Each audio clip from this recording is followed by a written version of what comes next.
नमस्कार जय जगन्नाथ मु रश्मि आपण समस्त को स्वागत करुँची मो चैनल रश्मि गुड लाइफ को। आज रेसिपी खिचुड़ी। जो मानू खिचुड़ी बोरिंग लगे आज रेसिपीटी से जदि भिडियोटी को आप पूरा देखीदे आउ आपण खिचुड़ी के बोरिंग लगे आपणकर डिमांड रही खिचुड़ी तो डेरी नक चलतु स्टार्ट करवा आज रेसिपी। तो तापाई कि मुझे सब जिनस नहीं जाइए परिवार मुझे बीट नहीं मूला नहीं पोटल बीन्स कंदमूल गाजर भंडा नहीं आलू नहीं आपण हिसाब से आपको जहाँ परिवा पसंद आप सब पकई पारे। तो ता सहित मुझे नहीं देखो किसी बुट आ काबुली चना को ओभरनाली सोक नहीं जाइए आउ कि कखारू कखारू को मुझे चोपा लगे नहीं जाइए सहित नहीं मुग आ चाउल चाउल मुझे बासमती चाउल नहीं आपड़ चाहिए गोविंद भोग चाउल भी नहीं पारे ना तो प्लेन चाउल भी नहीं पारे। तो ता सहित ये देखो मुझे अदा नहीं जाइए बड़ खंडे अदा को छेचिकी नहीं जाइए आउ तड़का पाई मुझे नहीं भृषंग पत्र ता सहित दुईटी तेजपत्र बड़ खंडे डालचीनी किसी गोलमरीच सुखा लंका लवंग अलैच ता सहित पंचफुटण आउ जदि आप राग अधिक चाहूबे ताहले जितेबाला अदा छेचिबा टाइम आप कंचा लंका भी छेचिकी नहीं पारे। तो चलते स्टार्ट करवा। प्रथमे मुझे गोटे बड़ डिश गरम पाई बसई देजी गरम हो गला डिश मुझे दे देजी 2 बड़ चामच घी घी टी गरम हो गला जो मसला रखी थी गोटा मसला से सब दे देजी आ सहित दे देजी किसी हेंगु ये सबको टी घी सहित भाजी सारापर एवं देदेली भृषंग पत्र ता सहित अदा छेचा ये सबको भी घी सहित टिके टाइम भाजी नेबी।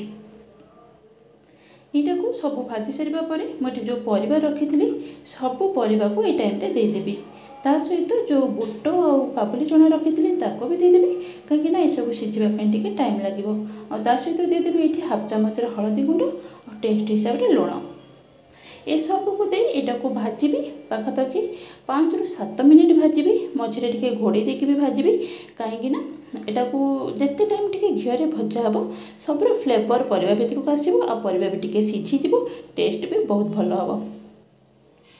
तो ये परिवा भजा हो गला मुझे देदेवी मुग और मोर जो चाउल रखी थी यहाँ को भिजे देकी अध घंटा पर्यटन भिजेक रखी तो ता सहित मुझे देदेवी ये टमाटो मुझे 3टी टमाटो को काटिकी बड़ बड़ खंड कर आउ ये चाउल मुग को भी परिवा सहित आउ 5 ରୁ 7 मिनिट भाजी।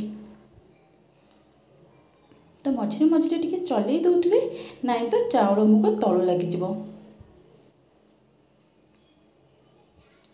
तो ये सबको भलसे भाजी सारापर मुझे देदेवी पानी रे सेमती किसी क्वांटिटी नहीं कि आपड़ केते पानी देबे जेहेतु आम डिश्रे बनाऊँच तो पानी ये देवे परिवा चाउल मुग जी तो तार ऊपर को जमी 1 इंच पानी रही पानी देवे आउ गरम पानी देवे ठंडा पानी देवेनि।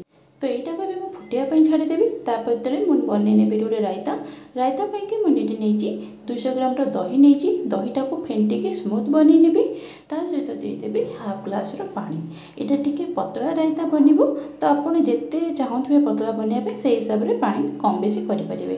तो तापर देदेवी आधा चामच देदेवी साधा लुण आधा चामच देदेवी बिट लुण आउ आधा चामच लंका जीरा गुंड देदेवी। तो राग आपण हिसाब से कम बेसी करें। तो यहाँ को साइड करनेबी आउ गोटे पेस्ट बनई नेबी देखो मुझे नहीं 2 मुठा धनिया नहीं धनिया पत्र तो सेटा को मुझे काटिकी ता सहित नहीं जाइए 1 इंच अदा नहीं आउ 2टी नहीं कंचा लंका तो आप राग अधिक चाहूबे कंचा लंकार क्वांटिटी आप बढ़ाई पारे। तो यहाँ को पेस्ट बन सारापर जो मु दही घोल बनई रखी थी एवं जो धनियार पेस्ट को से दही देदेवी। तो ये बनई नेबी गोटे छुंक तापाई किसी तेल गरम करी से देदेजी हाफ चामच जीरा किसी भृषंग पत्र ता सहित गोटे सुखा लंका। तो ये छुंक हो गला सेटा को भी दही रायतारे देदेवी आउ ये रायताटा खिचुड़ी सहित भी बहुत भल लगे आ सहित आपड़ जदि चाहिए यहाँ को बिरयानी हो कि पुलाव हो जहाँ सहित भी खातु टेस्ट बहुत बढ़िया बन।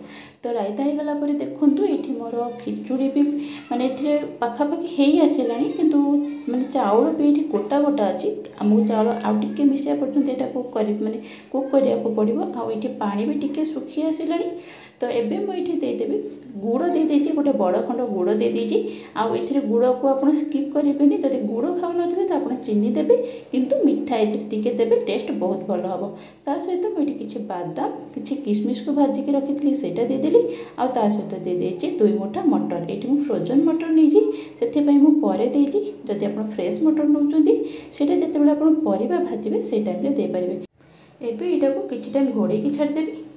ତ ଏବେ ଆପଣଙ୍କୁ ଲାଗୁଥିବ କି ଏଥିରେ ବହୁତ ପାଣି ଅଛି, କିନ୍ତୁ ନାଇଁ, ଏଥିରେ ଯେତିକି ପାଣି ଅଛି ଏଇଟା ଯଦି କିଛି ଟାଇମ୍ ରହିବ ଏ ପାଣି ସବୁ ସୋକ୍ କରି ନେବ ତ ଏଠି ଖିଚୁଡ଼ି ଆମର ଠିକ୍ ବନିଯିବ। ତ ଯେଉଁମାନଙ୍କୁ ଖିଚୁଡ଼ି ପସନ୍ଦ ନୁହଁ, ଯେଉଁମାନଙ୍କୁ ଲାଗେ କି ଖିଚୁଡ଼ିଟା ବୋରିଂ ଖାଇବା, ପେସେଣ୍ଟମାନଙ୍କ ଖାଇବା, ସେଇମାନଙ୍କ ସହିତ ଖିଚୁଡ଼ିଟାକୁ ଗୋଟେ ଥର ସେୟାର କରନ୍ତୁ। ତ ଚାଲନ୍ତୁ ଏବେ ଦେଇଦେବି ଏଥିରେ ମୁଁ ଏଥିରେ ଭାଜିକି ରଖିଥିଲି ଜିରା ଆଉ ତା ସହିତ କିଛି ଡାଲଚିନି, ସେଇ ଗୁଣ୍ଡଟାକୁ ଦେଇଦେବି। ତା ସହିତ କିଛି ଫ୍ରେଶ୍ ଧନିଆ ପତ୍ର ଦେଇଦେଇକି ଏଇଟାକୁ ଛାଡ଼ିଦେବି 10-15 ମିନିଟ୍ ପାଇଁ। ଯଦି ଆପଣଙ୍କ ପାଖରେ ଟାଇମ୍ ଅଛି ଆପଣ ଅଧା ଘଣ୍ଟା ପର୍ଯ୍ୟନ୍ତ ବି ଏଇଟାକୁ ଛାଡ଼ିପାରିବେ।